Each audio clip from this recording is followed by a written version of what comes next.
Fala galera, bom dia, nosso Base Trailcast número 6. E hoje vamos falar sobre suplementação no Trail Run com o Guilherme Pinheiro, nosso nutricionista da Base Trail Run. Ele que vai trazer aí evidências do que funciona, do que não funciona, a experiência prática. Ele que também é atleta de trail, então entende na prática como funciona, como a aplicação da ciência, o que a ciência traz de evidência na aplicação prática, tá? Do que funciona para o trail, do que funciona para o endurance. A ciência em si ela não traz artigos específicos do trail run, suplementação em trail, mas traz esportes de endurance que inclui o trail run, seja nas distâncias mais curtas, seja nas distâncias mais longas, de 300, 500, 1000 quilômetros aí, tá? Então, vem com a gente, compartilha esse vídeo para o maior número de pessoas, ou se você está ouvindo no Spotify, compartilha aí o link do Spotify para a galera ter conhecimento e entender como funciona a suplementação, em que momento suplementar e por que ou não suplementar algum tipo de suplemento, certo? Então vamos com a gente, roda a vinheta e fique ligado no Base Trailcast número 6.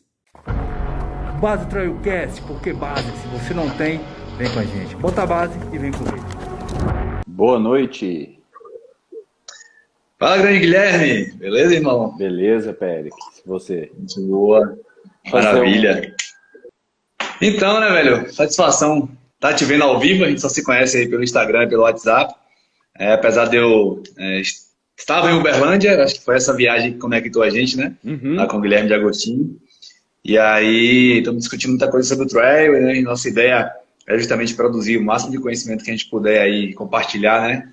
É um esporte novo pra gente no Brasil, ainda tudo muito novo. E tem muita coisa legal pra gente discutir. Então a gente está com essa ideia das lives. Já começamos lá com o Guilherme de Agostini, né, o mestre aí do trail no Brasil, da forma de lesões, agora suplementação, e tem muita coisa para a gente discutir. Então, vamos nessa. Já falei com a galera, mas quem entrou agora, vou repetir, pode ir mandando pergunta, que eu vou anotando aqui, depois a gente abre espaço para isso, né?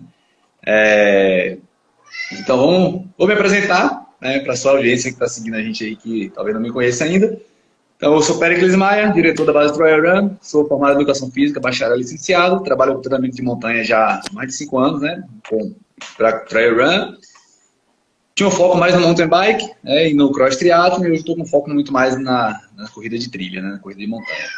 E, enfim, e aí a base a gente trabalha com eventos e com a linha de treinamento também, tá? E aí agora se apresenta para a galera te conhecer aí, que eu também estou curioso com algumas coisas aí dessa formação. Boa noite, pessoal. Primeiramente, gostaria de agradecer aí ao Péricles pelo convite aí, pela confiança no nosso trabalho. É um prazer poder estar aqui e poder falar sobre esse assunto aí. Eu me formei em nutrição aqui pela Universidade Federal de Uberlândia em 2018, mas a minha história com os esportes começou aí bem antes disso. Eu comecei na corrida mesmo, durante o período de graduação, acho que foi ali em 2015, assim, eu comecei a correr, cara, eu achava curioso, porque eu achava correr muito chato, mas eu via que a galera da corrida era muito fissurada, então eu tentava compreender como que a galera curtia tanto, e aí comecei a correr, fui pegando gosto, e como eu já estava cursando nutrição, e eu peguei muito gosto pela corrida, eu comecei a usar ali dentro o meu período na graduação como uma forma de estudo da nutrição esportiva. Foi aí que eu acabei entrando mesmo para a nutrição esportiva. E trabalho aí com atletas de corrida de montanha, corrida de rua, triatlon. Também trabalhei aí no ano passado com o pessoal da Ivan Bike Team, que é uma equipe de ciclismo aqui da cidade de Uberlândia, e ainda estamos estudando, né? Isso aí o trail running é um esporte muito novo, como esporte mesmo, né? A prática é muito antiga, mas o esporte, assim, então o estudo é mais novo ainda. Hoje, quase tudo que a gente tem de artigo aí, de produção científica dentro da Endurance, quase tudo é voltado para corrida de rua, para triatlon. Sim. Então, quase tudo que a gente sabe, e muito do que a gente vai falar aqui hoje sobre suplemento, inclusive, é baseado no que a gente estuda na corrida de rua e nos esportes de endurance de um modo geral. Show. Até porque é mais fácil se pesquisar na rua, é um ambiente um pouco mais controlado, né, do que na montanha. Além do esporte, para a gente no Brasil, né, ser novo, até no exterior também não é tão antigo assim. Sim. É um ambiente mais controlado para pesquisar na rua. Ou você pode botar o cara na esteira e pesquisar no laboratório. O que Sim. na montanha é totalmente diferente, são ambientes diferentes. Mas vamos lá. Então, escolhendo o tema suplementação para Trail Run, a gente conversou um pouco aí sobre isso. E existem, né, vários mitos sobre suplementação, não só no trail, enfim, no esporte no geral, em academia, se fala muito o tempo todo sobre isso. Já existiu muito preconceito, e sempre por falta de informação, mas existem suplementos que funcionam, outros que não funcionam, uns que funcionam melhor para uma determinada coisa, e tem um mundo sobre isso aí, tá? Então, é muito assunto para falar. A gente vai trocar uma ideia inicial, né, sobre esses suplementos, e é bem divertido, assim, meio tenso, na verdade, mas, o que eu vou falar agora, mas que não era para acontecer isso, mas acontece. Então, aquela coisa. Tem atletas que vão passar no nutricionista, vai usar suplementação, alimentação, tudo certinho, e tem amigos desses atletas que vai pedir para esse atleta o que é que ele está tomando. Então, o cara começa a evoluir, toma uma coisa aí, vai, tá tomando o quê? Me diz o que você está tomando. Na academia é assim, na corrida é assim, em vários ambientes, né? Quando o certo deveria cada um, né, passar pelo nutricionista, enfim, procurar um profissional para estar orientando sobre isso, porque é individualidade. E aí, na maioria das vezes, se comete esses erros por usar suplementos sem essa orientação profissional direcionada para aquilo que a pessoa necessita, né? Então, a escolha do tema é justamente por isso, né? Porque a gente quer discutir um pouco sobre suplementação no trail. Tem funções, tem vários componentes que ajudam, mas a gente vai trocar essa ideia e o Guilherme vai falar melhor sobre isso, sobre o que funciona e o que não funciona. Tá? Deixa eu anotar alguma coisinha aqui. Então, o porquê do tema foi isso, né? E essas crenças, né? Acho que essas crenças limitantes sobre o suplemento, crenças de que é como se fosse um ergogênico, né? Eu acho que a visão da galera é essa. Vou tomar um suplemento porque vai me ajudar a correr mais forte. O cara não treina direito e quer correr mais forte tomando um suplemento. Então, acho que é bem essa visão mesmo, esses mitos aí. Mas vamos lá. Eu acho que a gente pode começar abrindo a live aí sobre os suplementos que não funcionam. Justo. O que é que você pensa sobre isso aqui? Cara, antes, um pouquinho, eu gostaria de falar o seguinte. Suplemento aí, sempre que a gente vai discutir, é muito comum ter aquela fala assim, mas comigo funcionou. E aí, o que eu quero dizer sobre isso? Que, na prática, quase tudo funciona. Por quê? Porque você começa a tomar um suplemento e paga um dinheiro naquilo ali porque você já acredita que aquilo pode funcionar. E porque você tem problema que aquilo promete ser a solução. Senão você nem tentaria, né? Se você não acreditasse na possibilidade daquilo funcionar. Então isso já induz o efeito que você espera que aquilo tenha. Então é muito comum às vezes a gente orienta atletas aí com relação a BCAA, glutamina, que são suplementos que são muito famosos e que prometem demais e que não funcionam. E a galera briga, assim, porque eu tomo e funciona e não sei o quê, mas a gente tem que respeitar também, né? Não dá para impor crenças e tal. Sim. E aí agora indo diretamente para os suplementos que não funcionam. Por que a gente resolveu classificar dessa forma e dividir a live desse jeito? Porque além de ter suplementos aí que não funcionam e suplementos que funcionam, é importante a gente considerar que até dentro dos que funcionam, essa função ela é muito limitada. Essa função não corresponde à importância que o treinamento, a nutrição adequada e o sono adequado tem para o atleta. Nem de longe. É mínimo esse efeito. E além disso, mesmo os que têm função, a gente tem que considerar ele funciona para quem? Ele funciona quando? Não quer dizer que um suplemento ter função, ele vai valer para todo mundo. Porque às vezes o seu fator limitante não é aquilo ali que o suplemento está entregando, né? Então, esse é um ponto importante aí da gente ter em mente já. Agora falando... Então, a gente... Então tem efeito placebo no suplemento. Sim, Foi até a pergunta que fizeram aqui. justamente. E tem muito, porque assim, a promessa desses suplementos, ela é muito grande e você resolve tomar quando você de fato está com aquilo ali te incomodando muito. Então, por exemplo, uma coisa Sim. comum para atleta de endurance é dor muscular, né? Você faz o longão aí no fim de semana e passa o resto do fim de semana com dor nas pernas. E qualquer um que te prometer um suplemento que melhora isso, você vai querer. Então, é Uhum. isso. E agora indo aí diretamente para os suplementos que não funcionam, nós podemos listar aí em maior evidência, assim, que é o que tem uso mais difundido aí nos esportes de endurance, o BCAA, né? Que ele é prometido assim tanto para melhorar a recuperação muscular, Sim. como para reduzir fadiga central, e ele não funciona para nenhuma dessas duas hipóteses.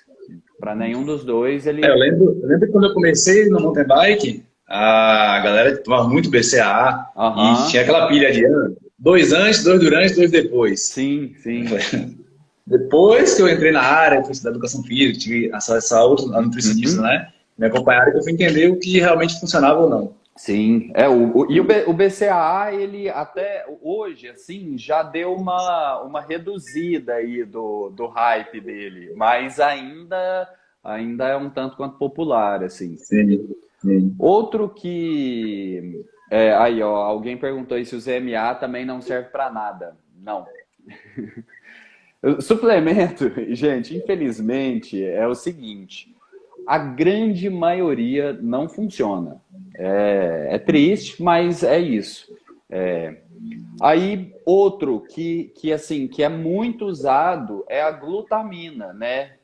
O pessoal fala aí para o sistema imune, né, e para auxiliar porque depois de um exercício extenuante a gente tem essa queda no sistema imune Sim. aí, tem um período de maior risco de infecção e tudo mais, e não funciona, porque o fator limitante aí do nosso sistema imune não é a glutamina. Então, tomar glutamina não Uhum. serve para nada.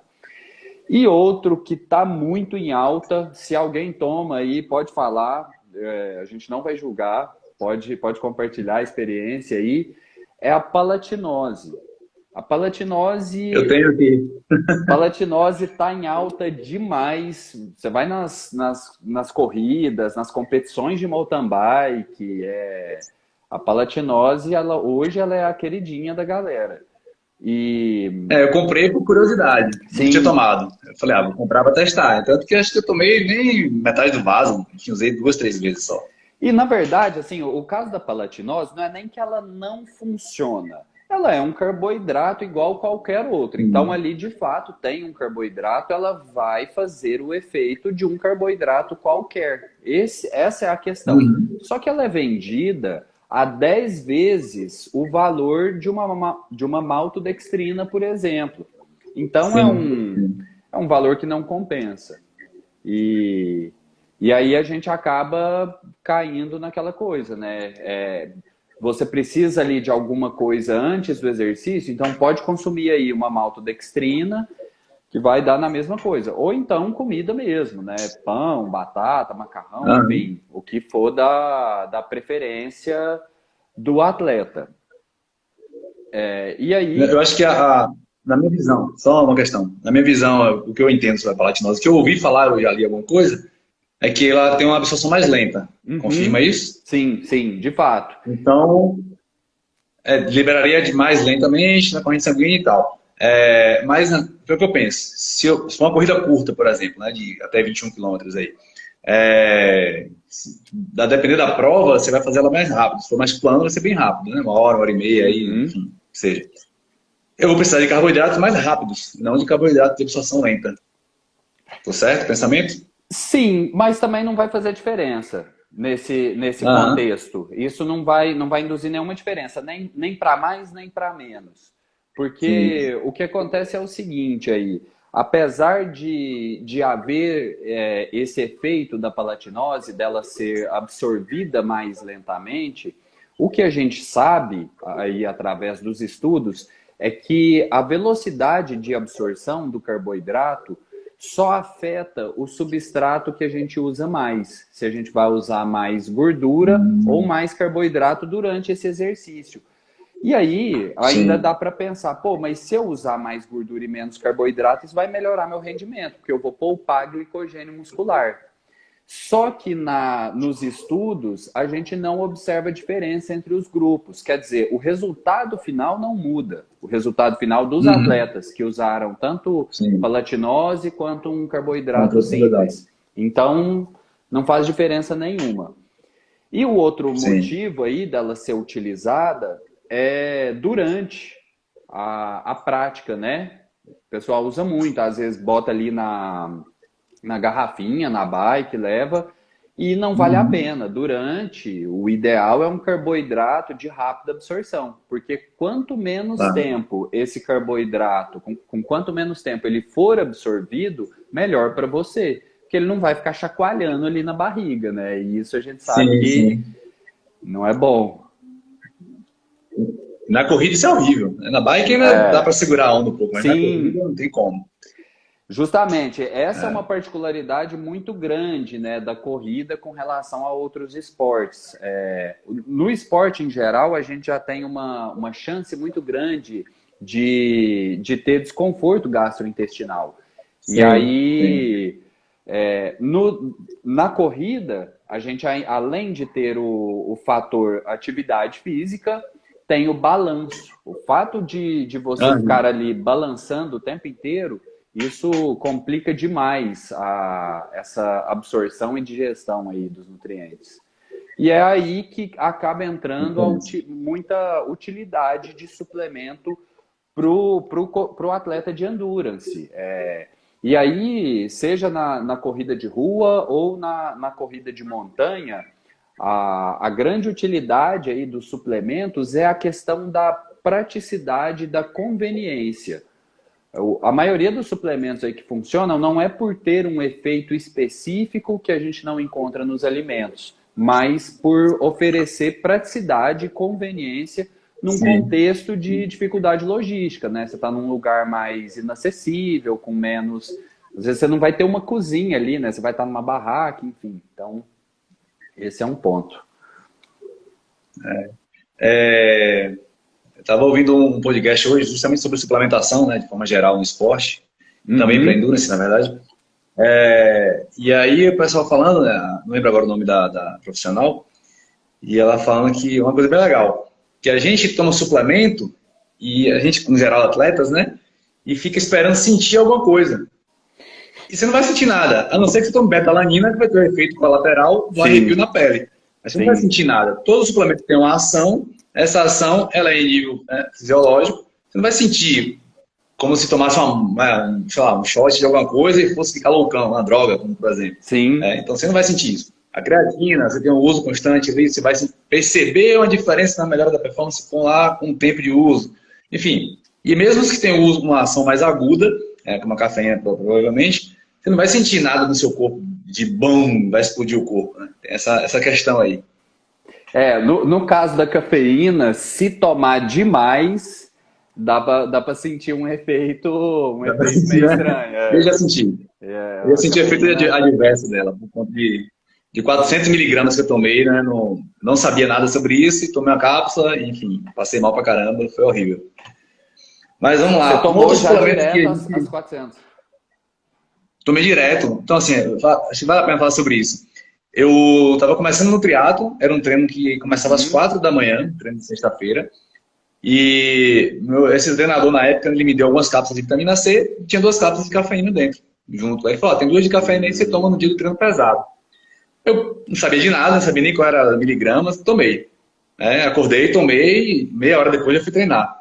Quando bateu o efeito, já foi depois do treino. E aí eu comecei a ter taquicardia, enfim, todos aqueles efeitos adversos, e demorou para passar. pra faculdade, fiquei na aula lá, sentindo mal pra caramba, voltei pra casa.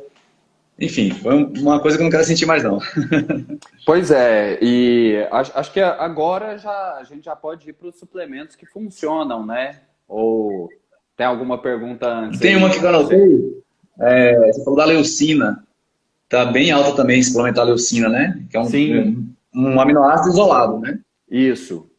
A leucina é um aminoácido essencial e é um dos BCAAs.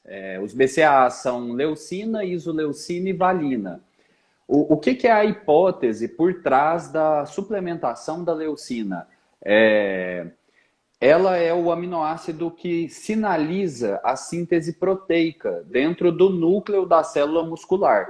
Então, quer dizer, quando você passa ali o exercício, vai começar a recuperação e o músculo já capta a leucina ali, ele entende que entrou muita leucina, é como se aquilo fosse um sinal de que a síntese proteica pode começar. Isso significa que melhora a recuperação.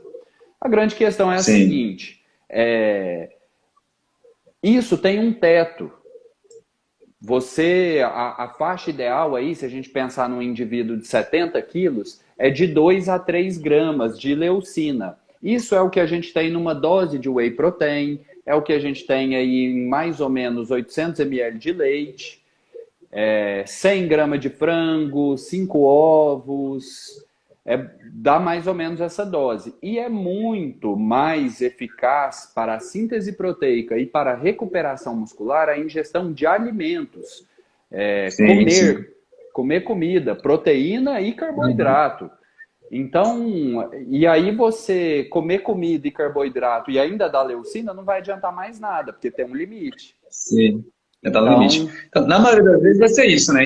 Muita gente suplementa algo que já tem na alimentação. E sim, é igual tomar vitamina C. Né?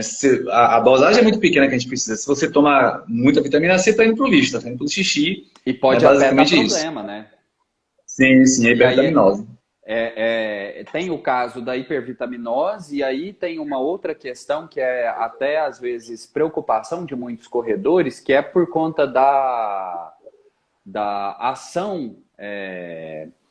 ação da corrida, né, que pode até fazer mal para a saúde. Então o pessoal pensa assim, pô, então preciso tomar um antioxidante aqui para normalizar isso e Uhum. tal.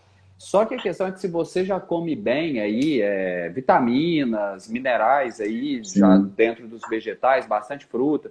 Por exemplo, você chupa uma laranja por dia e come ali 2 limões, muito provavelmente você está atingindo a sua necessidade diária de vitamina C. E ter sim. mais do que isso, você pode até ter um efeito pró-oxidante.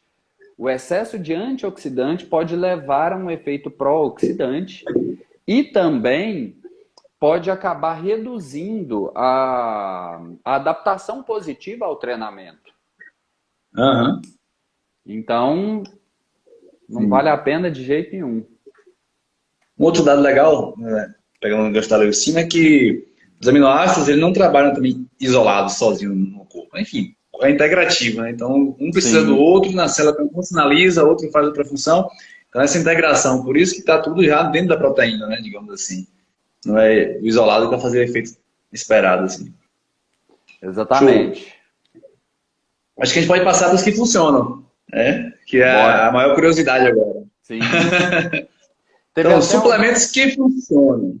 Ah, pode suplementos falar. que funcionam, e aí acredito eu que eu vou responder isso também respondendo a uma pergunta que fizeram aí, ela já passou, na hora eu estava comentando outra coisa, não pude responder, mas Sim, perguntaram aí se eu uso algum suplemento e qual, né? Hoje eu uso Whey Protein, mas que é um suplemento que não é necessário, é um suplemento que é útil, porque principalmente por conta do apetite. Às vezes é comum assim você terminar uma corrida e não ter vontade de comer tanta sim. comida sólida, né? Ah, Isso a gente denomina como o efeito anorexígeno do exercício. Tem uma janela ali que dá uma suprimida no apetite. Então, nesse caso, o whey protein acaba sendo muito útil, mas também não precisa necessariamente ser whey. pode comer qualquer fonte de proteína que seja. Outro suplemento que para mim é muito útil são os carboidratos. Gel de carboidrato, goma de carboidrato e isotônico. Para mim, esses aí são os que eu uso em maior quantidade. E aí tem a ver Sim. com a questão da logística no esporte, né? Você tá lá correndo, vai comer um pão, né? Facilidade. Exatamente. Aí, gelzinho, isotônico, é o que salva. Essa logística, não vou entrar nesse detalhe para a gente falar só sobre estratégias, mas vai variar, sim, claro, de se você vai correr 10 quilômetros, se você vai correr 120, enfim. Essa estratégia aí vai variar bastante, até porque tem a questão do quanto seu corpo aceita aquele alimento, né? Acho que o D'Agostino estava na live ontem, estava falando sobre isso, sobre você comer após 1 hora de corrida, você come a barra de proteína. 2 horas você não consegue comer a barra de proteína. Mas vai passando para 3, 4, 5, 10 horas de corrida, não vai descer mais barra de proteína, barra de cereal. Então, tem suplementos que não vai descer também. Enfim, Sim. Essa experiência e essa estratégia aí que vai mudar para cada tipo de corrida, né? Por isso que o treino, ele é não só para atividade específica, como também para toda a estratégia que você pretende realizar na prova, né? Então, ali, aproveitar para treinar o que você vai comer e tudo mais. E aí tem a questão da particularidade também, né? Do gosto individual do atleta. Então, assim, tem atletas que preferem até algumas fontes de gordura, como pasta de amendoim ou passar azeite em bisnaguinha, e entre outras várias invenções aí, tem muita invenção. Aqui na Chapada, quando a gente vai fazer travessia ou fazer uma corrida aí acima de 40 quilômetros, é certo a gente levar rapadura, requeijão e as gomas, da jujubinha. Certo. E claro, o café. É isso. Não, isso aí você sobrevive um bom tempo. Isso aí dá para segurar muito tempo. Vamos lá, dos que funcionam. Vou perguntar aí, cafeína. Cafeína funciona? Funciona e funciona porque ela reduz a percepção de esforço, né? Então, reduz não só a percepção de esforço, mas a sensação de dor também. Então, sim, é um suplemento assim que já é muito estudado, já tem uma boa comprovação aí. E só que a questão é que também precisa ser testado. Então, assim, igual no seu caso aí, que você relatou ter tomado ali essa dose, que a gente até fala que é uma dose máxima, vamos dizer assim, que é de 400 miligramas. Já é uma dose que, antes disso, é legal você usar doses menores e ver como que o seu corpo responde a isso. Porque pode dar arritmia ali, pode dar umas taquicardia, né? E já ouvi história de gente que passou uns perrengues, assim, de ficar até meio assustado por conta de como o corpo reagiu àquela dose alta. Então, o que é a recomendação aí? Até para quem já quiser usar e quiser anotar, a recomendação aí é de 3 a 6 miligramas de cafeína por quilo. Então, como que você faz essa conta? Você pega aí 3, multiplica pelo seu peso. Você pesa 70, vai dar 210 miligramas. E o limite aí seria 420 miligramas, que é de 3 a 6. Isso. Uma outra observação aí a respeito do suplemento de cafeína é que por muito tempo foi difundida a ideia ali de que era preciso alguns dias antes da prova você reduzir a ingestão de café ou do suplemento de cafeína mesmo como se fosse desviciar e para poder aumentar o efeito dela ali. Sim. Mas o que já se sabe é que isso não faz uma diferença significativa.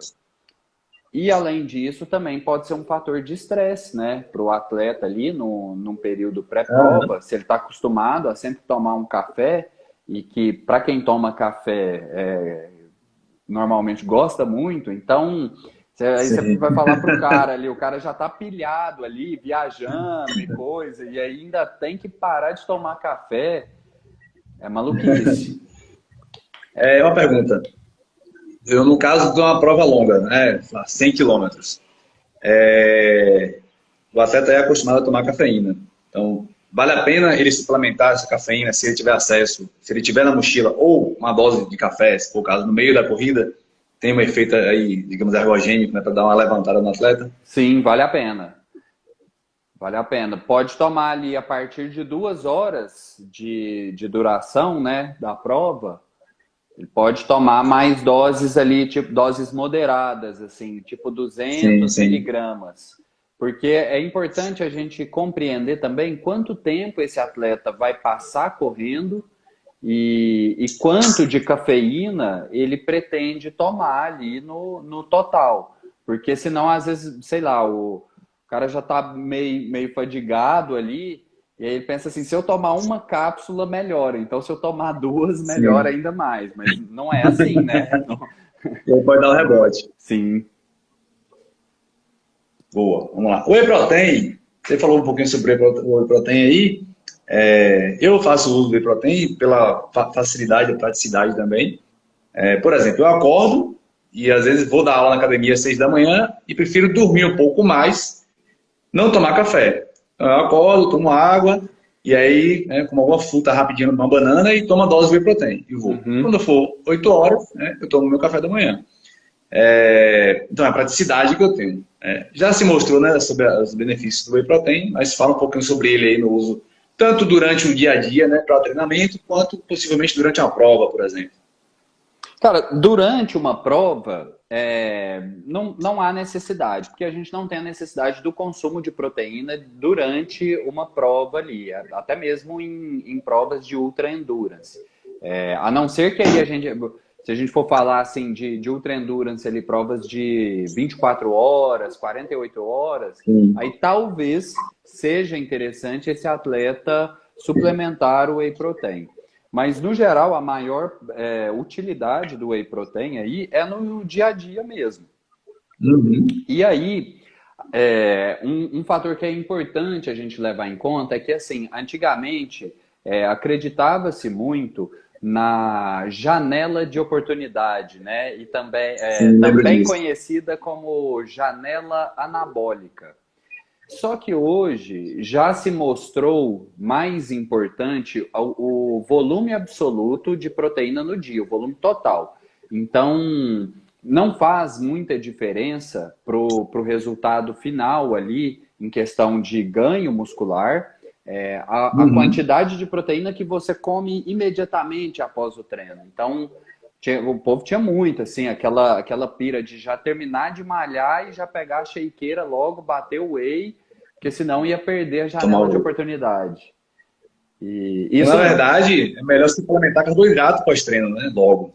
Repor essa reserva de justamente, glicogênio aí. justamente. E principalmente para quem faz duas atividades no mesmo dia com o mesmo grupamento muscular, né? Então, assim, às vezes vai ser o Uhum. caso de um corredor, né, de longas distâncias, que vai, sei lá, às vezes fazer 15 quilômetros de manhã e 20 quilômetros à tarde. E Sim. aí, o que faz mais diferença para a recuperação desse atleta é a estratégia de reposição de carboidrato utilizada nesse momento pós-treino. Uhum. E isso tem Faz eficácia diferença. só para esse caso, assim. Se você treina num Aham. dia e tem 24 horas de intervalo, você já não precisa usar essa estratégia radical de reposição de altas quantidades de carboidrato. Sim, Basta sim. comer normalmente e descansar que está tudo certo. E aí, Se voltando vai comer agora, normalmente, vai repor tudo aí. isso, já vai dar tempo Então, de no podcast repor, de descansar.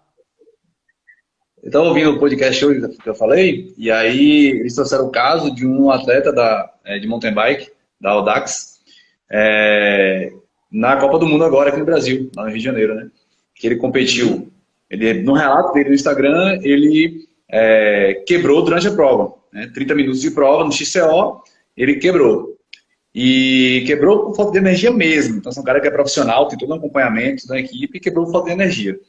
E aí tem um dado interessante, que no dia anterior ele competiu o short track, que são 20 minutos ali em máxima intensidade, altíssima intensidade. Então, talvez, né, a gente não sabe, especulação, ele pode não ter feito essa reposição de carboidratos, né, por conta dessa questão de ser uma prova muito intensa, no outro dia outra prova mais intensa ainda, e em nível de alto rendimento internacional. Então, não era mais os atletas brasileiros que estavam competindo com ele, ele estava competindo internacional. Naturalmente, ele quis, né, puxar um pouco mais, né, para poder andar com a galera. Então, em provas, como você falou, né, no mesmo dia, talvez em provas de dias seguidos de prova, especialmente são provas de muita intensidade, acho que essa reposição de carboidrato aí, né, deixar o tanque cheio, vale a pena, né, essa atenção. Sim, justamente. Nesses casos, a atenção com carboidrato, ela é ainda mais, ela é muito mais importante do que a atenção com a quantidade de proteína. É claro que cada um tem a sua função, né? Mas eu vejo, no geral, assim, entre o público, uma preocupação muito grande com o consumo de proteína imediatamente após o treino e uma certa negligência com relação ao consumo de carboidratos. Vamos lá.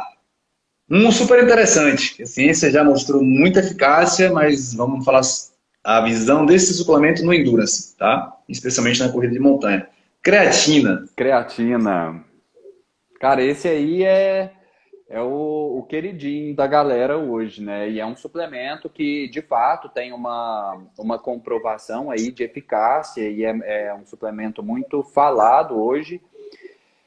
No Endurance, a gente ainda não tem nenhuma comprovação de eficácia. Por quê? A creatina, o que a gente sabe hoje é que ela melhora o ritmo de explosão ali, né?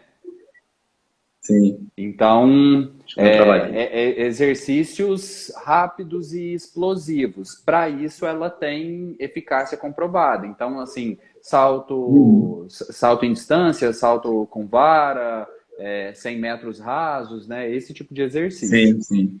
E no Endurance, existe a hipótese de que ela possa melhorar pelo fato de deixar o músculo mais hidratado, né? Porque ela causa uma retenção de líquido no intramuscular. Sim. Só que, assim, isso, por outro lado, aumenta o peso do atleta. Então, tem esses dois lados. Fora isso. Então, por exemplo, eu estou treinando para correr 80 quilômetros. Poderia usar creatina no meu dia a dia, pensando no trabalho de força que eu estou fazendo, de força máxima, para o Endurance. Eu não faço trabalho de hipertrofia, né? Meu treino de musculação é força máxima pensando para o Endurance. Então, valeria a pena fazer esse uso pensando na musculação e não necessariamente na corrida em si? Cara, o que eu oriento assim na prática? Se a pessoa tem a condição financeira de comprar creatina, ou então se ela ganha através de patrocínio, né? E não vai ser uma coisa ali que ela vai ter que gastar uma boa parte do que é a renda dela, vale a pena testar. Porque isso é muito hipotético. Qualquer coisa que eu falasse assim que funciona ou que não, seria palpite. Então, e aí, nesse caso, eu também não acho tão possível esse benefício aí. Eu acho mais possível, assim, para o atleta de trail, a questão de ter pequenas explosões, né? Porque ali a gente sabe que no metabolismo energético, o atleta está com predomínio do metabolismo aeróbio, né? Só que, por exemplo, se ele tem que dar um salto, ele está utilizando mais substrato energético ali em forma de ATP já disponível, né, no músculo. Então, nesse caso, a creatina pode ser útil, é uma hipótese. Eu já pensei, nunca li, mas pensei já nessa hipótese algumas vezes, né? Pensando me observando na prática no trail. Tem horas que eu tenho que dar uma explosão para subir uma pedra mais alta, possivelmente ela pudesse ter algum efeito ali. Mas, enfim, são hipóteses. Né? E aí, isso é semelhante com o pensamento de um possível efeito da betalanina e do bicarbonato de sódio. E aí, acho que até alguém já perguntou aí sobre a betalanina. Patrícia perguntou aqui. betalanina aumenta a eficácia da creatina? Cara, eu nunca vi nada a respeito da betalanina poder aumentar a eficácia da creatina, até porque elas têm vias um pouco diferentes, né? A betalanina funciona, ela aumenta a capacidade de eliminação aí dos íons H+, né? Que é o que causa aí a acidose dentro do Sim. músculo. Então, é um efeito diferente, assim. No caso da betalanina, ela atua mais no metabolismo da glicólise anaeróbia, que já é um pouco diferente do metabolismo da creatina. Então, Então, não sei se ela tem elas teriam aplicação, essa... a betalanina tem aplicação para esportes mais explosivos também, né? Para corridas Justamente, mais curtas, por exemplo. Tem uma acidose maior. justamente. Corrida de Então, 800 seria efeitos metros, parecidos. Seria betalanina e bicarbonato de sódio teriam efeitos próximos aí no metabolismo? sim, sim. Ambos são efeitos de tamponamento, né, que a gente chama. Sim. E aí, isso pode, assim, ser benéfico até para o atleta de endurance, pensando num sprint ali no fim de prova. Então, hoje Ah, já são conduzidos aí alguns estudos com ciclismo, né? Porque a gente sabe que às vezes a chegada ali, o resultado é determinado ali nos metros finais, ali num sprint bem pegado, sim, depois que os sim. caras já pedalaram 200 quilômetros. Então, Tenso, é tenso. não, que para quem não vive isso, não dá nem para entender o que é aquilo ali. E aí, Sim. existe a hipótese de que a betalanina possa melhorar isso aí. Mas também é algo que ainda precisa de mais estudos. Ainda não é algo Definido. muito bem definido. Já que a gente está falando de betalanina, só uma estratégia de uso. O que é que você indicaria para quem usa betalanina para diminuir o efeito colateral daqueles arrepios que dá, né? Aquela coisa que dá ali da betalanina? Que alguns gostam, eu particularmente não gosto Uhum. muito. Cara, tomar dose menor, assim, né, para ir adaptando ali. E assim, se não gostar mesmo do efeito, até parar de tomar, sabe? Às vezes tentar o Sim. bicarbonato de sódio, que tem um efeito de certo Aham. modo semelhante, mas que pode levar a outro efeito colateral, que são os problemas gastrointestinais, né? Sim, sim. Então Que é a totalmente ideia é desejado na prova, né? não, é uma coisa que a gente corre disso, né? Sim. E, Já tive e é problemas isso, assim, com tentar gato doses na prova, menores. sim. Sim. É, eu vou perguntar sobre um suplemento que não tem nada a ver necessariamente com endurance, mas eu tenho o apoio de uma marca, ganhei esse suplemento e, enfim, estou usando. Tá aqui na Uhum. minha mão, então eu falei, se não fizer bem, mal não vai fazer, porque pelo menos vira energia de alguma forma. Mas o Testopro. Testopro é uma marca, né? Mas a base é as saponinas. Esqueci o nome agora do produto. Da base É a Tribulus. Tribulus terrestres. Isso, Tribulus Tribulus. terrestres. Cara, Isso. existem alguns estudos mostrando melhora de desejo sexual. Então, para essa finalidade aí, funciona. Funciona, assim, ao que tudo Sim. indica, né? Ao que tudo indica. Mas a gente sabe que desejo sexual tem muito a ver com psicológico também, né? Então não dá para Ah, atribuir tudo a um suplemento. Com o que não tem nada a relação. ver com o aumento de testosterona, né? Até tem um pouco, porque assim, o consumo ali regular de tríbulos pode sim levar a um aumento da testosterona que a gente produz, só que esse aumento é em dose normal, é no que a gente chama ali de quantidade fisiológica, né? E a Sim. testosterona que levaria a efeitos ergogênicos, tanto de performance como de ganho de massa muscular, é uma quantidade suprafisiológica. Então, Uhum. não faz o efeito esperado, nem de aumento de performance, nem de aumento de massa muscular. Uhum. Se fizesse, Infelizmente. seria doping, né? Se fizesse, seria doping, justamente. É por isso que você pode tomar aí a Tribulus tranquilamente, porque vai levar um aumento, mas é um Sim. aumento em quantidade fisiológica ali, normal, que não é Uhum. pego no doping. Essa é a maior preocupação. No trial ainda não tem isso, né? Tão forte para no Brasil, acho que não tem nenhuma prova. Mas no mountain bike, no ciclismo, já é bastante forte, na Sim, corrida de rua também.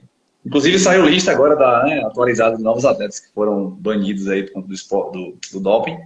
E é uma situação bem complicada mesmo, né? Especialmente no esporte amador, né? Que sim. não tem controle aí de quem usa e quem não usa. Mas enfim, isso é um assunto para outro momento.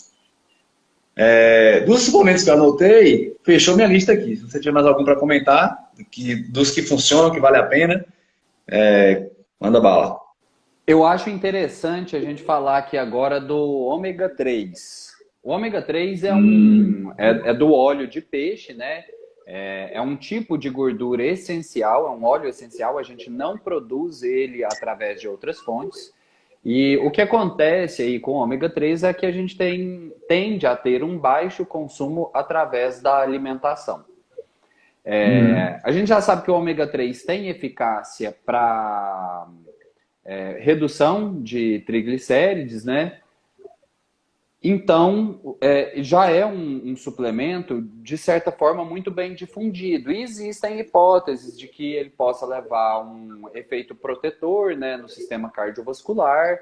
Então, ele é muito usado para essa finalidade. E tem um estudo recente aí, na verdade é uma revisão sistemática aí de diversos outros estudos, que nesse estudo eles afirmam que o suplemento de ômega 3 é um bom suplemento para atletas de endurance.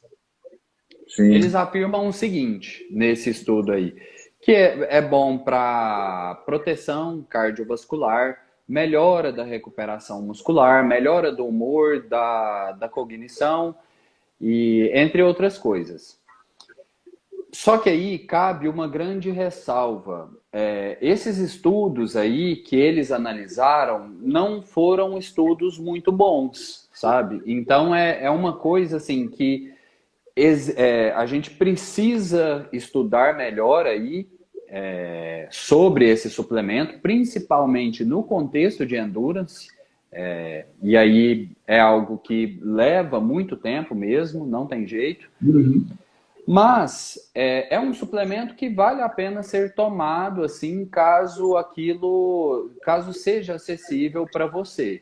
Então, se é um suplemento que você consegue ter acesso e consegue comprar sem dificuldade, vale a pena usar, porque não é uma substância não é uma substância estranha ao nosso corpo.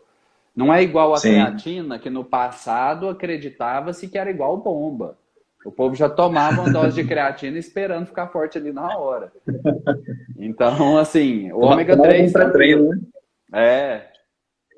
Então, é Ômega 3 eu faço uso também bastante. é isso. É, E aí também, dentro dessa lista de suplementos que funcionam, a gente até poderia colocar aí os multivitamínicos, né? Porque às vezes muitos atletas têm um consumo insuficiente de vitaminas e minerais, mas eu sim. não gosto não recomendo na prática clínica o uso de Aham. multivitamínico e nem aqui eu recomendo. Eu gosto de recomendar sempre o consumo de frutas e vegetais variados. Então, assim, se você não gosta muito de comer vegetal, tenta bater num suco, que alivia ali o sabor. Já aproveita, Sim. por exemplo, faz um suco aí de beterraba com limão, que aí a beterraba a gente já sabe que tem um efeito legal também, né, no metabolismo aeróbio. Isso. Então, o ideal é comer comida. E aí, suplementação é em caso de haver uma deficiência. Aí pode ser Sim. interessante fazer essa suplementação. Tem uma pergunta aqui, ela falou assim, melhor formular quelados? Depende do caso. Se você está aí num contexto aí de deficiência, pode ser melhor sim, mas é preciso analisar o caso e ver todo o contexto.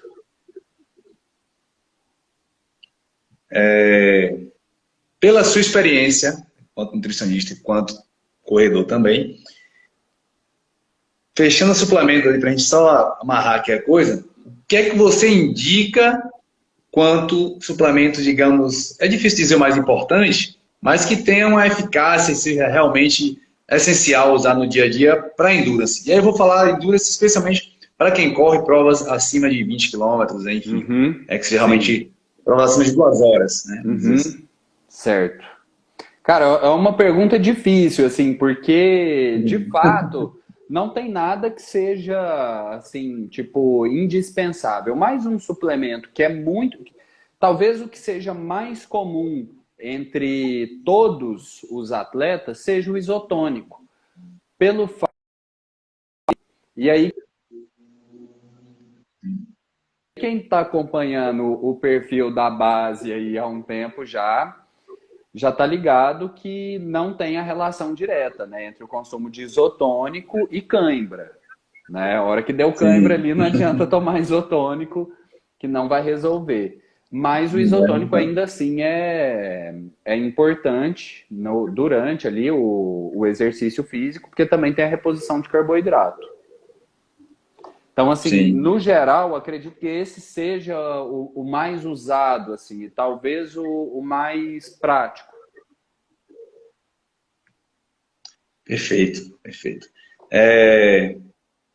Então, eu acho que depois que eu vim morar na Chapada Diamantina, eu comecei a me desbloquear um pouco até de alguns suplementos e usar muito menos. Quando eu estava no triatlo, eu usava muito mais. Eu tive um nutricionista que já chegou a me indicar 12 suplementos. Consegui usar a maioria porque eu tinha patrocínio na época, de uma loja de suplementos, inclusive muito boa na região. Mas depois eu comecei a me desbloquear disso. Né? E vindo aqui na Chapada, correr aqui, enfim, a gente fez a travessia, né, que a gente vai fazer várias vezes agora aí. Inclusive a gente vai estar montando grupos para fazer essa travessia, que é a Transincorânea, que são 120 quilômetros do Parque Nacional todo. A gente fez a última vez em 24 horas, mas com o turista, né, corredor, a gente vai fazer em 2 noites, né, 3 dias de corrida. Mas também, se o cara for hardcore e gostar da pancadaria para correr sem parar, faz em 24 horas também. E aí, nesses ambientes, onde eu fui começar a fazer o que eu te falei. Comer rapadura, requeijão. Eu sou vegetariano, então eu levo uma farofinha com soja, salgada, bem temperada, porque para mim a palatabilidade, nessas horas, é o mais importante. Então, chega um momento, eu lembro que faltando 30 quilômetros para acabar a travessia, eu já não aguentava mais ver nada de comida que eu tinha na mochila.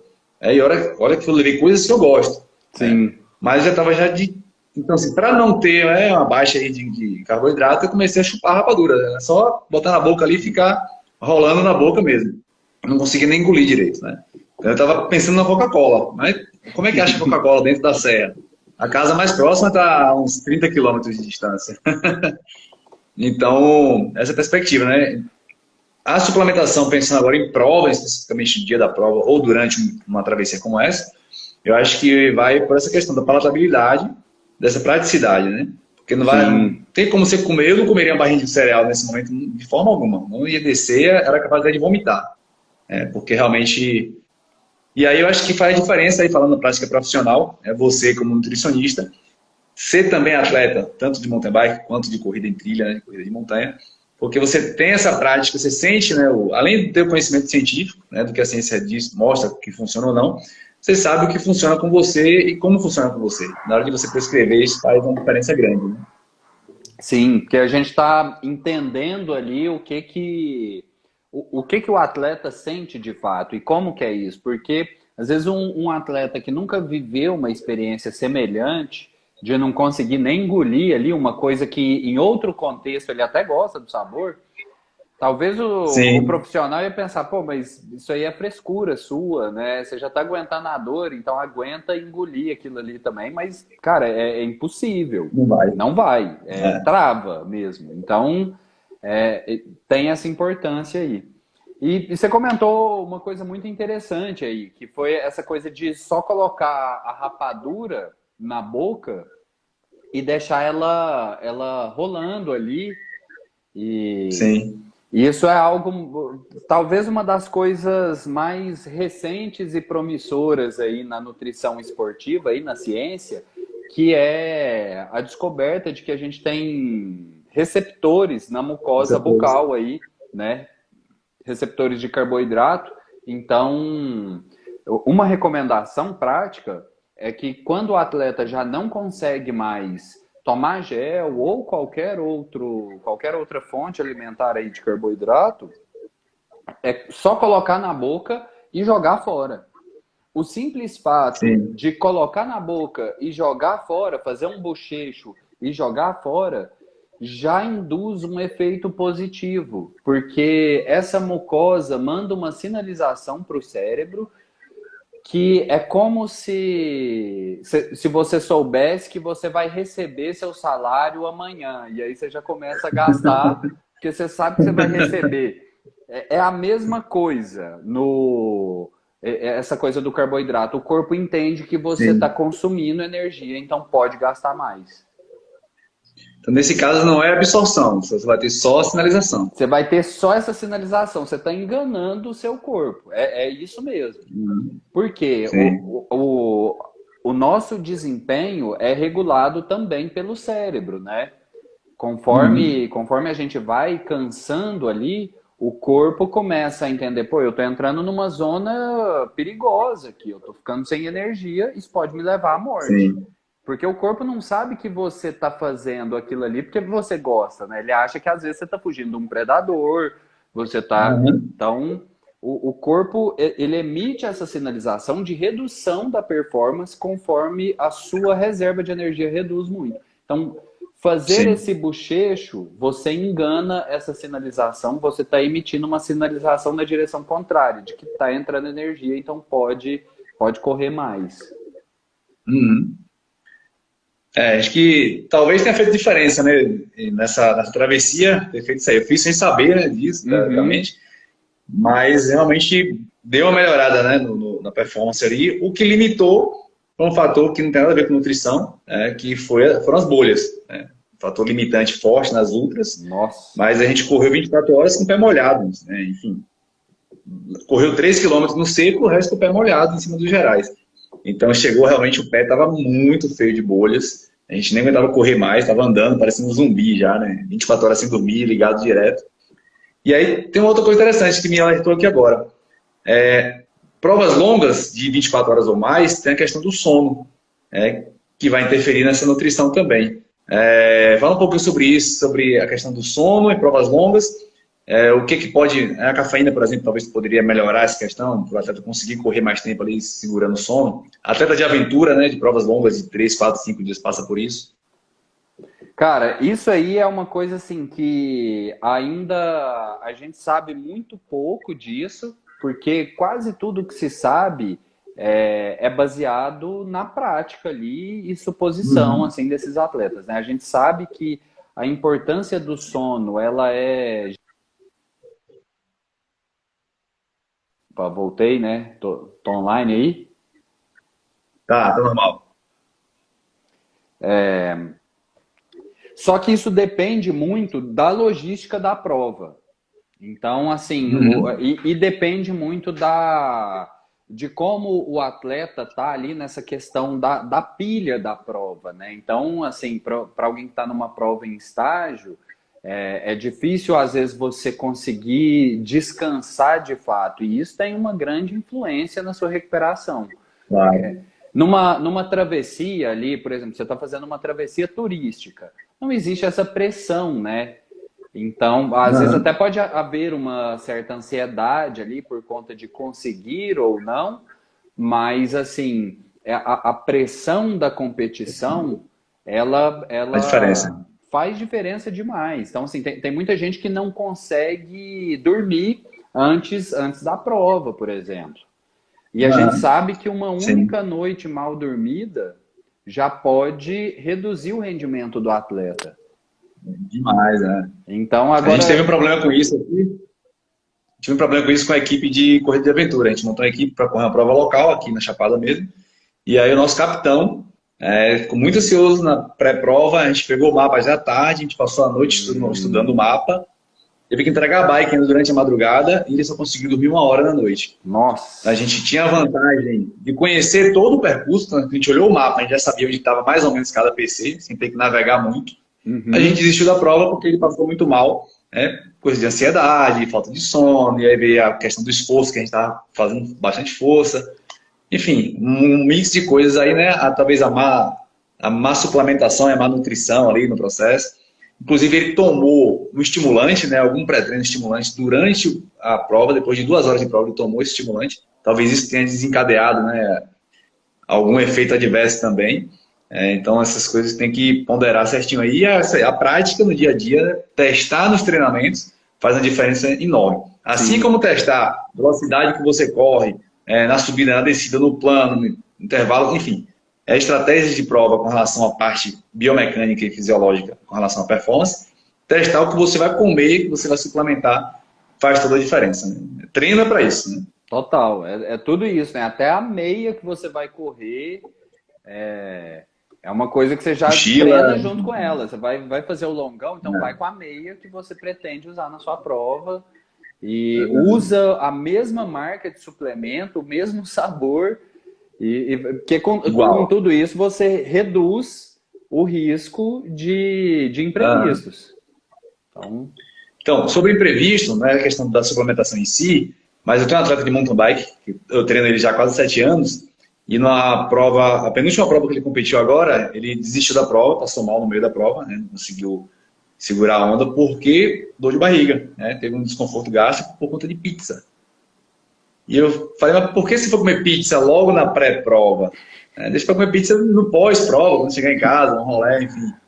E aí eu falei, velho, como que você come no seu dia a dia? Como você come na sua casa? O que é você jantar? Banana da terra e ovo, por exemplo. Comer banana da terra e ovo. Não vai comer pizza um dia antes da prova, uma prova importante ainda. Então você não pode dar esse mole, né? Sim. Eu já passei mal por conta de lactose. Eu não tenho intolerância à lactose, mas um dia antes da prova no Xterra, lá em Ilhabela, etapa do Mundial, eu tomei bastante iogurte. Eu sou fã de iogurte, e aí, enfim, tomei bastante iogurte, é uma coisa que eu tomo normalmente, mas no outro dia eu senti muita cólica durante a prova. Consegui concluir a prova e tudo, mas senti muita cólica. Então, foi uma coisa que eu já me alertei. Fiz outros testes, incluindo nos treinos, para ver se passava mal também com a mesma quantidade, e senti que deu uma pegada. Então, assim, eu já sei que antes da prova, competição, eu já corto a lactose ali o máximo que eu puder. Já é uma estratégia minha. É isso. Não, e essa, na verdade, é uma estratégia recomendada já. É uma recomendação já muito bem estabelecida. Assim. A lactose é um dos itens aí que devem ser evitados ao máximo pré-prova. Inclusive para indivíduos que têm uma boa tolerância à lactose. Porque às vezes a pessoa pode achar que é só para quem tem intolerância, né? Mas não é. Até para indivíduos que têm uma boa aceitação, não é recomendado. Sim. E talvez a gente até possa falar melhor sobre isso numa live futura, né? Depois você solta a enquete lá para a galera, ver se a galera está interessada nesse tema. É uma possibilidade aí, é um assunto que é muito importante, cara, porque chega no período anterior à prova, é muita ansiedade. Eu não posso falar muito bem sobre isso, né, que já foge um pouco da minha área, mas eu acredito que existam estudos, né, na fisioterapia mostrando que há uma maior prevalência de lesões nesse período, né, no período pré-prova, por conta da tensão. E aí entra aí, por exemplo, se a gente vai falar do triatlon, o cara tem que levar bike, equipamento de corrida, equipamento de natação. Então, assim, é muita coisa para dar errado. É muita coisa para dar errado. Na corrida a gente já tem esse privilégio de ser o tênis, o short, mochila. E agora tá... Isso na corrida de montanha. E vai aumentando. Porque na rua é só tênis. Na rua é só tênis. Só tênis. Tênis e shorts. E se você viajar e esquecer seu short, você vai ali numa Centauro, compra outro short e já era. E compra. Na corrida. Tem um comentário aqui. Personal Neto, parceiro daqui da região. Tive esse problema na prova da base, que foi a nossa prova aqui em junho, em maio, na verdade. comi pizza à noite antes da prova, passei mal durante o percurso. Deve ter dado uma liberada lá durante o percurso, né? Imagino eu. Cara, é isso. Mas é complicado mesmo. Pizza deixa para depois. Para comemoração. Exatamente. E alguém fez uma pergunta aí para cima, perguntando se eu ia correr na Chapada. Agora eu deixo registrado oficialmente que eu penso em um futuro próximo aí, ir para Chapada, talvez até quando vocês já organizarem uma corrida aí, quem sabe, né? Aí Então, já bota na sua agenda. Coloca na sua agenda, então, 10 e 11 de junho de 2023, a base Trail Run em Bicoara. Já está marcado, tudo confirmado. Então, já agenda aí que a gente vai abrir inscrição esse ano ainda.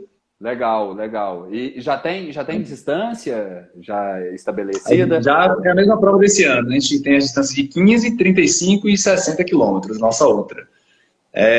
As altimetrias aí são bem altas, bem pesadas. Os 15 quilômetros está chegando a quase 800, quase 900 de altimetria. 35 está chegando a quase 2.000.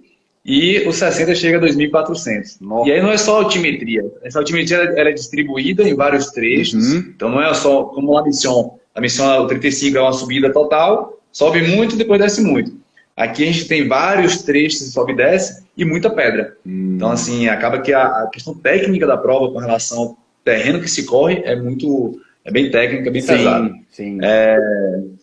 Então, assim, 15, 35 e 60. A gente vai manter essas distâncias aí, talvez entre o percurso menor, para a galera mais iniciante aí, que gosta de correr mais curto, mas a distância base aqui na Chapada é essa.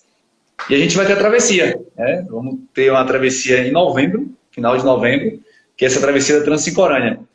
Larga aqui em Bicoara, na Cachoeira da Fumacinha, que é uma das mais belas da Chapada. A gente faz o cânion da Fumacinha, sobe os Gerais, sobe a Fenda, e aí vai por cima dos Gerais, que é tudo plano. Então, assim, acumula muita altimetria nesses 120 quilômetros, mas não tem grandes ladeiras. Você vai aquele desnível que vai aos poucos, você vai ganhando altimetria. Sobe e desce. Uma pergunta aqui do Hugo. Se possível, fala um pouco da beterraba como vasodilatador. Tem eficácia mesmo? Tem eficácia por conta do nitrito, né?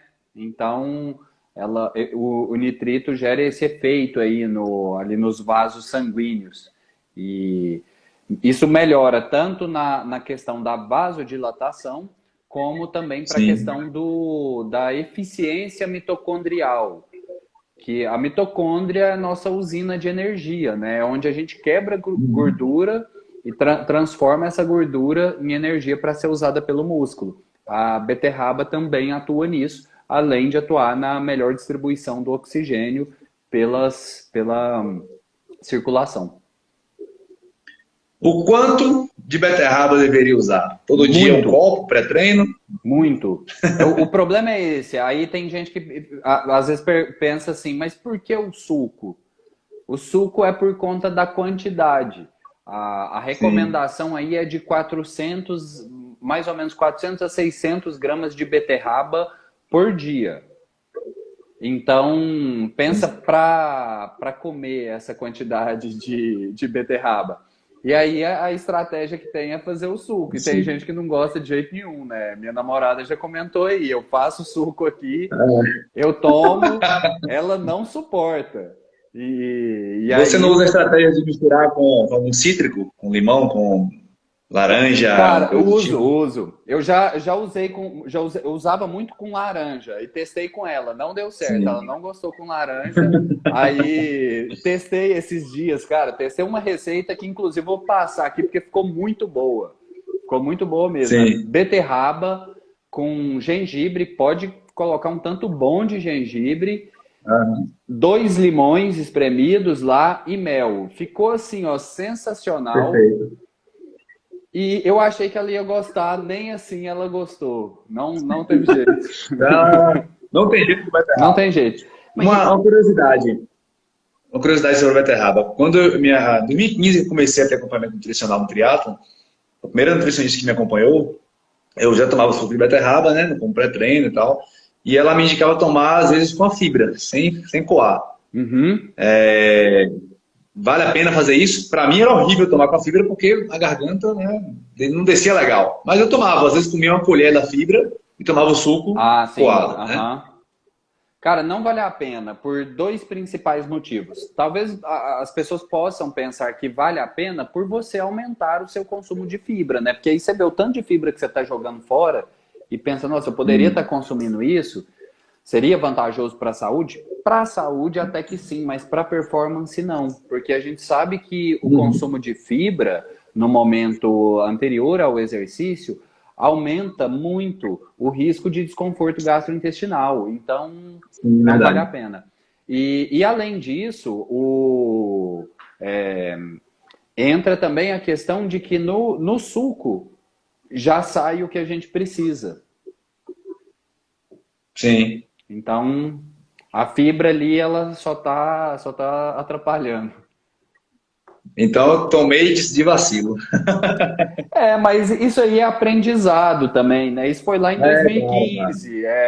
Cara, talvez tudo que a gente esteja falando aqui hoje, se a gente for fazer essa live daqui 2 anos, já vai ter umas coisas diferentes aí. Diferentes, com certeza. certeza. Tem umas coisas Ciência, ela vai se atualizando. Tem umas coisas que já são muito bem estabelecidas, né? Que não dá para você reinventar a roda, né? Não dá para mudar. Sim, claro. A gente já sabe, por exemplo, a direção que o coração funciona, a gente já isso não vai mudar. Sim. Mas, principalmente aí no contexto do trail, do ultra trail, eu acho que vai ter muita coisa nova por vir. Porque com certeza. Muita coisa é uma área ainda muito carente de estudo. Então, quase tudo assim que a gente faz de recomendação é baseado em outros estudos conduzidos em provas de rua, né? Então é isso, agora é aguardar o que vem de pesquisas aí no futuro e ir atualizando aí. Para a gente fechar, estou com um artigo aberto aqui, que fui pesquisar, né, sobre trail run, suplementos no trail run, é justamente o tema da live. E aí encontrei um artigo de 2021, se você já viu esse artigo, da Patrícia Molls, do programa de pós-graduação dela, Medicina da Saúde, da PUC, no Rio Grande do Sul. E, enfim, ela, na prova, o nome da prova que ela fez a pesquisa é Circuitos, Trilhas e Montanhas. Eu não lembro muito bem dessa prova. Mas, aplicou um questionário, né, e fez várias correlações aí com o uso de suplementos, com o tipo de percurso que a pessoa corre, com a distância, com várias coisinhas aí. E posso até disponibilizar depois lá para a galera nos stories o link do artigo.